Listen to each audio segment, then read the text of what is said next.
بسم الله بديت وعلى النبي صليت وبحكاية جديدة ليكم يا حبابي جيت. تقول مولاة القصة: السلام عليكم. في 2001 جاونا الإرهاب للدار.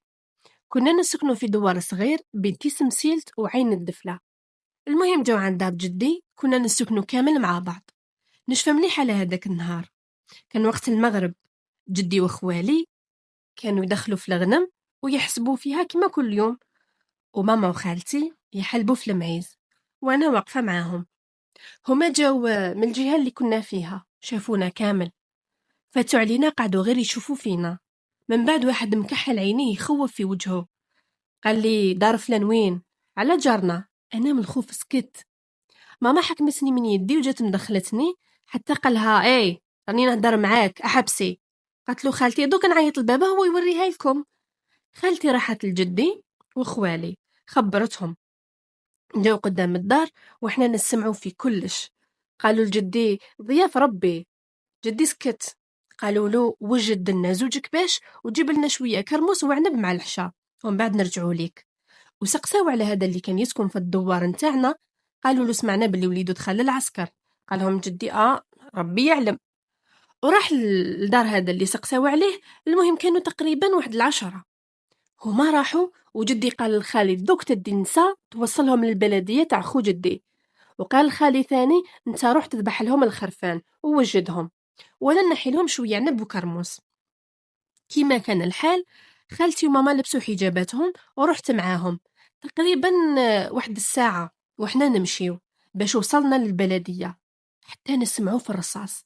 قال لنا خالي: باينه قتلوا العائله نتاع هذاك العسكري. وبالفعل قتلوا باباه ويماه واخوه. المهم حطنا خالي ورجع.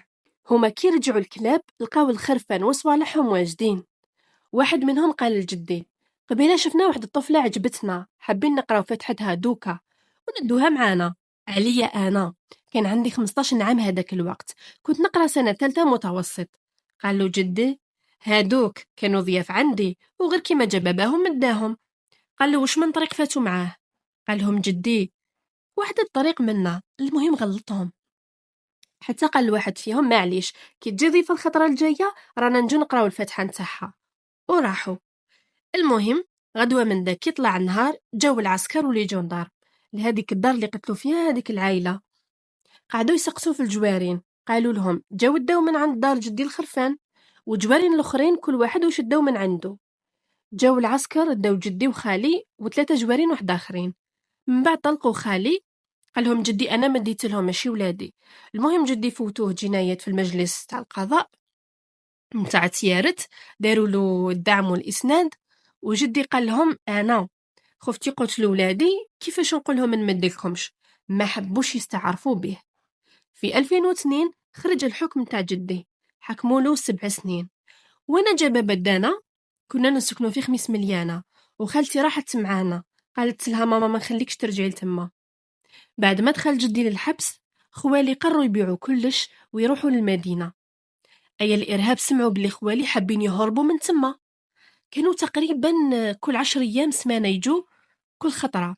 وكيفاه خلاو خوالي كيباعوا تقريبا أغلبية الغنم والخيل. جو واحد النهار في الليل دخلوا، كان خالي وحده وخالي الثاني كان في ثنية الحد ما كانش تما. ذبحوه وداو كامل الدراهم. جدي كيسمع بالخبر حكماته القنطة، قعدوا واحد 6 شهور ومات في الحبس. المهم العائلة تحطمت وتفركتت، ودوك تبدا المعاناة نتاع الصح. خوالي وخالاتي ولادهم مستحيل يخدموا في الدولة، سواء عسكر ولا جندرم بسبب لونكيت. أنا وخاوتي زوج حبوا يدخلوا للعسكر، ما قبلوهمش. من بعد نسينا الحكاية كامل. أختي زايدة في 2004 جدي قاع ما شافتوش، ما تعرفش أصلا هاد الحكاية. خطبها إنسان ما شاء الله يخدم على السكري. كي دار لونكيت خرجت مرفوضة. علاش؟ قالك لي جوندارم جدها كان إرهابي ويدعم في الإرهاب. دوك نهضروا ونحو العاطفة. تخيل أي واحد فيكم عايش في بلاصة مقطوعة مع العيلة نتاعو، ويجوه 10 من الناس مسلحين واللي راهم في الغابة يستناو ما على باليش شحال، يقول لك مدلنا هذيك وهذيك. اسكو ما تخافش على عائلتك وتمد لهم، ولا تقول لهم لا لا ما نمدش باينه يقتلوك؟ أنا علاش حكيت لكم حكايتي؟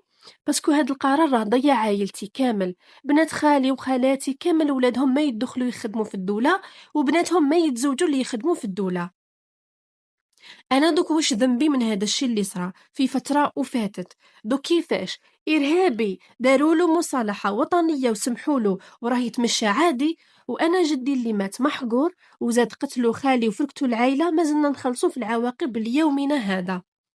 نتمنى من السلطات المعنية بهذا الشيء تعاود تدرس هذا القانون ولا يحوزونا من البلاد مادام رانا محرومين من كلش. علاش عطاونا جنسية جزائرية ودرسنا في المدارس الجزائرية من بعد يعاملونا كي الإرهاب؟ وكي تروح لي جوندارم دير لونكيت تلقاه يهدر معاك بواحد الصفة تقول انت اللي قتلت ولاد بلادك. سمحوا لي طولت عليكم شوية، حبيت نوصل المعاناة نتاع العائلة نتاعنا، وبزاف عائلات جزائرية راهم ولادهم يخلصوا في غلطة ميم با ما شافوهاش. والسلام عليكم. وحكاية تجيب حكاية حتى لحقنا للنهاية. والآن قولوا لي رايكم في التعليقات وما تنساوش تضغطوا على زر الإعجاب والاشتراك ونتلقاو في قصة جديدة إن شاء الله.